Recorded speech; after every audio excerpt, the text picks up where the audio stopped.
Hello everyone and welcome back to my channel Edmond Midaros, and for today's quick tutorial, and I'm going to show you guys on how to resolve the error message you're coming across on the Xbox app on your Windows 11 or Windows 10 computer, and it reads, "Sorry, we're having trouble showing the details of this part." Kung paano ba natin ito i-fix, and without further ado, and let's go ahead.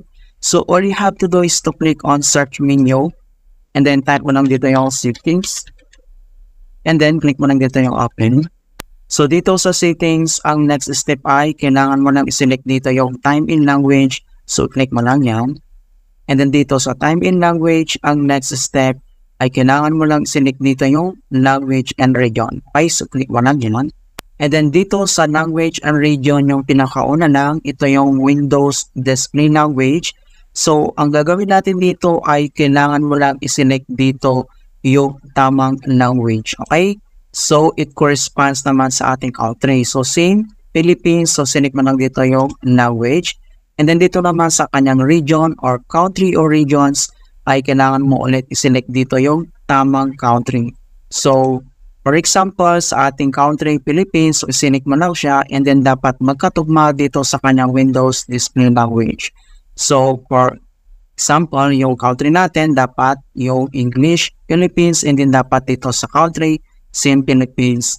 If naman, sinilect mo dito yung United States, English, so dapat dito naman, sa region or country, ay sinilect mo lang dito yung US. Okay? So, ganun po siya. So, after maayos ang language and region, and if you're still having a problem, so you can do this another solutions. So, dito lang sa search menu, and then click mo lang yan, and then type mo lang dito yung Xbox. And then, kailangan mo lang mag-right click, and then sinik mo lang dito yung app settings. And then, madadirect tayo dito sa Xbox settings. So, ang next step, so scroll down lang tayo. And then, dito lang sa reset mga kaibigan, ay kailangan lang natin itong repair. So, if this app isn't working right, we can try to repair it. So, kailangan mo lang i-click yung repair, and then wait natin. Okay, so makikita nyo dito na complete na yung repair. So if this app still isn't working right, so kailangan lang natin itong i-reset. Okay, so the app's data will be deleted. So kailangan mo lang i-click to reset. And then this will permanently delete the app's data on this device. So i-click mo lang to reset para maayos yung problem. Ayan, so makikita mo na dito na complete na yung reset settings, repair and reset. So ang next step ay close lang natin to.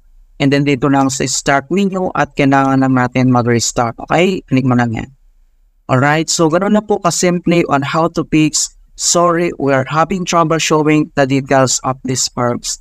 And please don't forget to like this video, subscribe to my channel for more quality content.